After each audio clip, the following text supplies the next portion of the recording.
नमस्कार। प्रस्तुत है आज का चिंतन। लोग कहते हैं कि विवाहों में दहेज के लिए लड़के वाले ही दोषी हैं।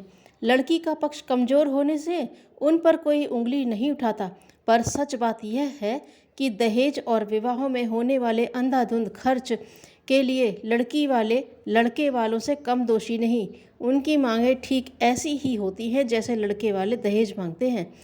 सज धज की बारात, सोने चांदी के जेवर, अंग्रेजी बाजे आदि की फरमाइश तो आखिर लड़की वाले ही करते हैं। लड़के वाले उसके लिए लड़की वालों की चांद गंजी करें, लंबा दहेज वसूल करें तो उन बेचारों को ही क्या सारा दोष दिया जाए। क्यों ना लड़की वालों की भी भर्त्सना की जाए। जो आवश्यक था सो मिल गया था। हिम्मतनगर के बाबू श्याम किशोर मिश्र के पुत्र चिरंजीव राम गोपाल मिश्र का संबंध अमीलिया निवासी हरिकीर्तन अग्निहोत्री की पुत्री कुमारी शीतला के साथ निश्चित हुआ था। श्री श्याम किशोर जी ने अपनी ओर से कोई लेन देन की बात नहीं की थी। लड़का शिक्षित है और काम से भी लग गया है, और क्या चाहिए था। पैतृक संपत्ति भी लड़के के पास पर्याप्त थी।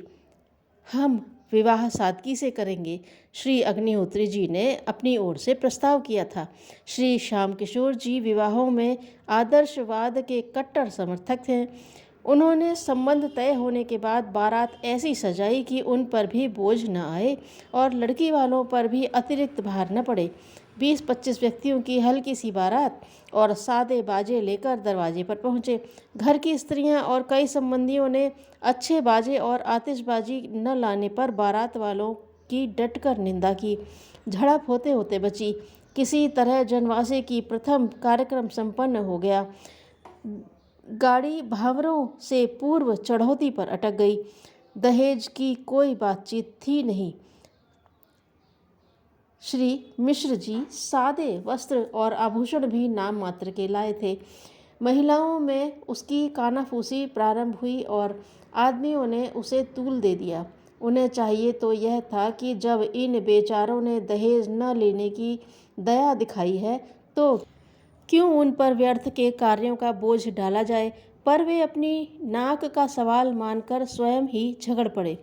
लड़के के पिता ने समझाया, आपने ही तो कहा था विवाह सादगी से करेंगे। यहाँ कोई लेन देन की बात तो है नहीं कि हम आपको ठगें, आप हमें। लड़की के पिता गर्म होकर बोले, सादगी का यह मतलब तो नहीं कि आप हमारी गांव भर के सामने नाक कटवा दें। आखिर हमारी भी गांव में इज्जत है।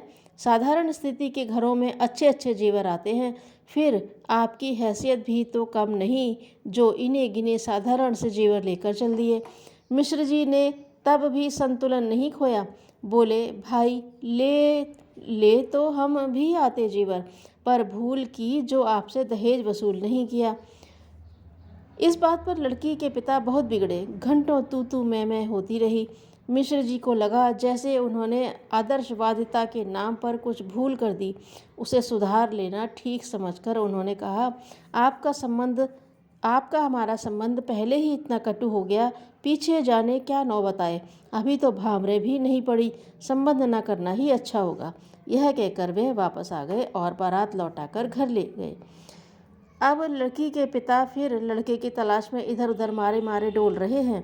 पैसे लड़के के लिए कहीं भी 5-6 लाख से कम की मांग नहीं हो रही।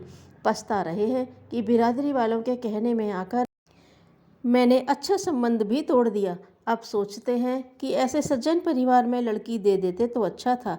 न दहेज देना था, न कुछ लेना था। वहीं विवाह कर लेते तो अच्छा था। धन्यवाद।